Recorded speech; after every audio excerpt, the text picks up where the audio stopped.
অনুব্রত আসা মানে বিজেপির একটা কম্পন সৃষ্টি হয়েছে। ইডি সিবিআই হেরে গেল, তাতে অনুব্রত জয় হয়ে গেল, তৃণমূলের জয় হলো। অতএব অনুব্রত মণ্ডল নয়, সেন্ট্রাল গভর্নমেন্ট দায়ী। জামিন হয়েছে অনুব্রত মণ্ডলের, জেল থেকে ছাড়া পাবেন খুব শীঘ্রই। কতটা চাপে পড়তে চলেছে বিজেপি? বিজেপি তো প্রচণ্ড চাপে থাকবে। বীরভূম ডিস্ট্রিক্টের একটা বিরাট বড় একটা ভূমিকা আছে অনুব্রত মণ্ডলের, ব্যক্তিগতভাবে এবং পলিটিক্যালি। সর্বক্ষেত্রে বলতে গেলে তৃণমূলের যে অনুব্রত মণ্ডল ছাড়া পাচ্ছে, এখানে তৃণমূলের যারা কর্মী আছে তাদের একটা মনোবল বাড়ছে এবং তাদের একটা সোশ্যাল মিডিয়া জুড়ে একটা বিরাট বড় একটা ভয়ানক পোস্ট হচ্ছে।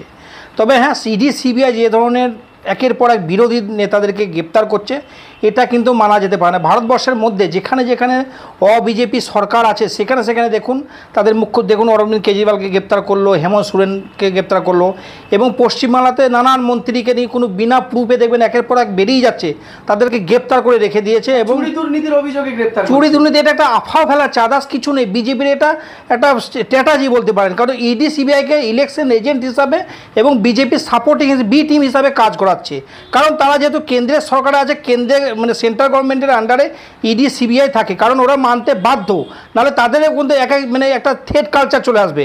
তাদেরকে অন্যভাবে মানে যেটা হয় ডিফেন্সে তথা পুরা সেন্ট্রাল ফোর্সের মধ্যে যেটা হয়, যদি কোনো রকম মুখ খোলেন তাকে মেলা রকমভাবে করা যায়, হেনস্থা করা যায়। অতএব ওরা কথা শুনতে বাধ্য এবং যেটা বলবে সেটা করতে বাধ্য।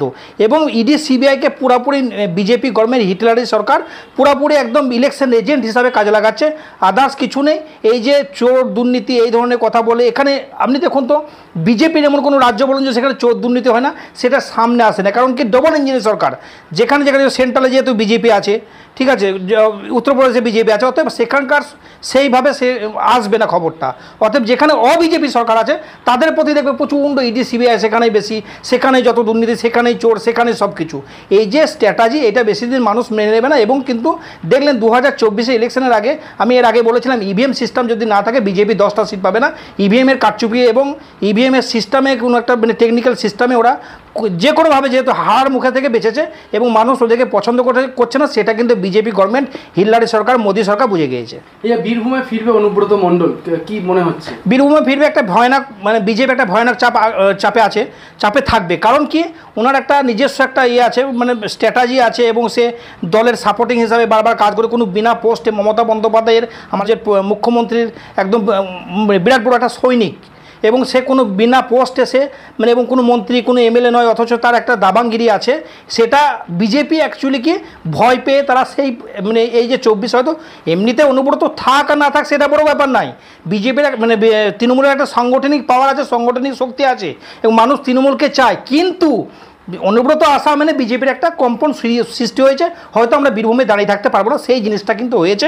এবং তারা মানে সেটা প্রমাণ হয়ে গেল যে ইডি সিবিআই হেরে গেল, তাতে অনুব্রত জয় হয়ে গেল, তৃণমূলের জয় হলো। অতএব ওখানে বিজেপির কোনো জায়গা থাকবে না। অনুব্রত মণ্ডলকে বীরের সম্মান দিয়ে ফেরানো হবে বলেছিলেন মুখ্যমন্ত্রী।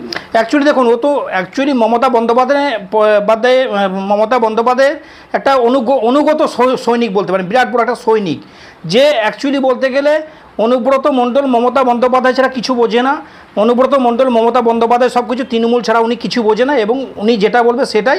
অতএব অনুব্রতর সঙ্গে একটা মমতা বন্দ্যোপাধ্যায় একটা ভালো সম্পর্ক আছে এবং যাতে অনুব্রতকে সাপোর্ট করে, এবং অনুব্রত প্রথম থেকে লাস্ট পর্যন্ত তৃণমূলের মধ্যেই একদম সুন্দরভাবে মানে পরিচালনা করে ডিস্ট্রিক্টটা, এবং অন্য অন্য ডিস্ট্রিক্টকেও তিনি সাপোর্টিং হিসাবে কাজ করে। সেই জন্য মমতা বন্দ্যোপাধ্যায় ওকে বলেছিল যে বীরের মানে মর্যাদা নিয়ে আসবো। কারণ মমতা বন্দ্যোপাধ্যায়ও জানতো এটা ইডি সিবিআই রাজনীতির খেলা চলছে, এই জন্য তিনি এটা বলেছেন। যদি উনি দুর্নীতি করতো তাহলে কিন্তু রাজ্যের মুখ্যমন্ত্রী, মাননীয় মুখ্যমন্ত্রী এই কথাটা কিন্তু বলতো না।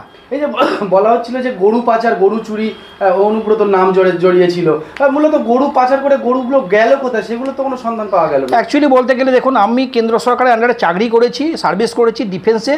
এই যে বিএসএফের একটা ভূমিকা, বিএসএফ যেহেতু কেন্দ্রের মানে বর্ডারে ছিল, মানে গরুটা গেল কোথায় থেকে, অর্থাৎ কেন্দ্রর মানে যারা ছোটো র্যাঙ্কে চাকরি করে, যারা ছোটো র্যাঙ্কের সিপাই বিএসএফ, তাদের কোনোই না, বড় বড় অধিকারী, বড় বড় মিনিস্টার, তারা যদি ইনভলভ না থাকে, অনুব্রত মণ্ডল কি মাথায় করে নিজে বাংলাদেশে পাঠালো, যে বাংলাদেশের তকমা দিয়েছে যে বাংলাদেশে গরু পাচার হচ্ছে, তাহলে কোথা থেকে পাঠালো? অতএব সেন্ট্রাল এর মধ্যে মানে বলতে গেলে পুরোপুরিভাবে দায়ী অনুব্রত মণ্ডল নয়, সেন্ট্রাল গভর্নমেন্ট দায়ী, এবং সেন্টারের যারা অধিকারী আছে, সেন্টারের যারা ভ্রষ্টাচার আছে তারা দায়ী।